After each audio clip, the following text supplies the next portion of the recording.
ఇవాళ డిసెంబర్ 7 తారీఖు నాడు అధికారాన్ని చేపడితే 48 గంటల్లోనే 2 రోజుల్లోనే 2 పథకాలను అమలు చేసి ఆడబిడ్డలకు ఉచితంగా ఆర్టీసీ బస్సులో రవాణా సౌకర్యాన్ని కల్పించి ఇవాళ మేడారం జాతర సీతక్క దగ్గరికి వెళ్తే లక్షలాది మంది ఆడబిడ్డలకు ఉచిత బస్సు రవాణా సౌకర్యాన్ని మన ప్రభుత్వం కల్పించింది.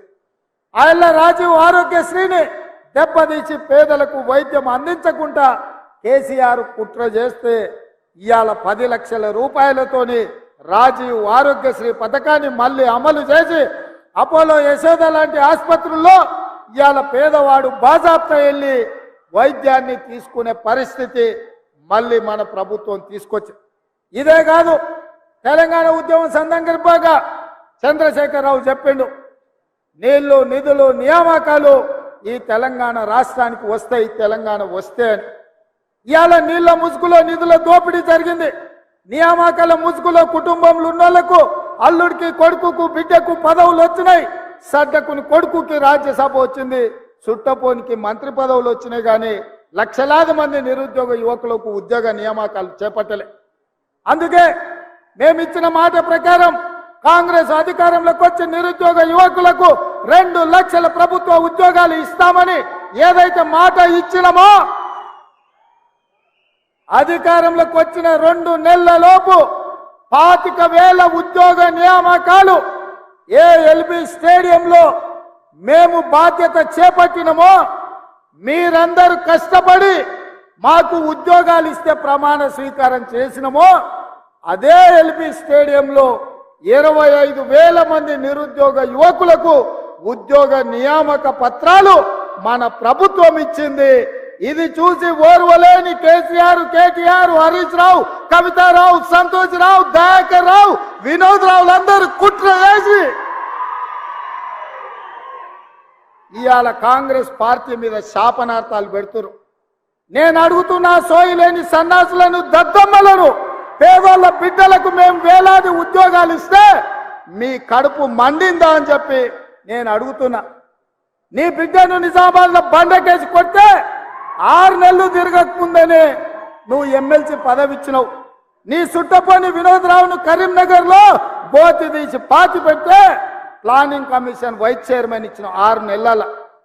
మరి నీ కుటుంబానికి ప్రజలు బండకేసి కొడితే ఉద్యోగాలు ఇచ్చుకున్నావు కదా. మా పేదల బిడ్డలు, మా దళితుల బిడ్డలు, మా గిరిజనుల బిడ్డలు, మా ఆదివాసుల బిడ్డలు, మా బలైన వర్గాల బిడ్డలు, మా మైనారిటీల బిడ్డలు, నిరుపేదల బిడ్డలు 10 ఏళ్ళు తల్లిదండ్రులు ఊర్లలో కష్టపడి రూపాయి కూడబెట్టి అశోక్ నగర్ చౌరస్తాల్లో, దిల్సుఖ్ నగర్ చౌరస్తాల్లో కోచింగ్ సెంటర్లలో చదువులు చదివించుకొని వాళ్ళ పిల్లలు 10 ఏళ్ల నుంచి పెళ్లిళ్ళు గాక ఉద్యోగాలు లేక రోడ్ల మీద తిరుగుతుంటే ఏ ఒక్క రోజైనా నువ్వు ఆలోచన చేసినవా చంద్రశేఖరరావు అని నేను అడుగుతున్నా.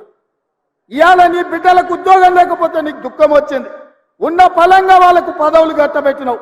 మరి 10 ఏళ్ళు పెళ్లిళ్ళు కాకుండా ఉద్యోగాలు లేకుండా పేదోళ్ళ బిడ్డలు రోడ్ల మీద వీధులు వెంబడి నిరుద్యోగులుగా తిరుగుతూ చెట్లకు ఉరేసుకొని చచ్చిపోతుంటే నువ్వు మనిషివా, మానవ రూపంలో ఉన్న మృగానివా కేసీఆర్? నువ్వు ఏ ఒక్క రోజైనా ఆ పేదోళ్ళ బిడ్డల గురించి ఆలోచన చేసినవా?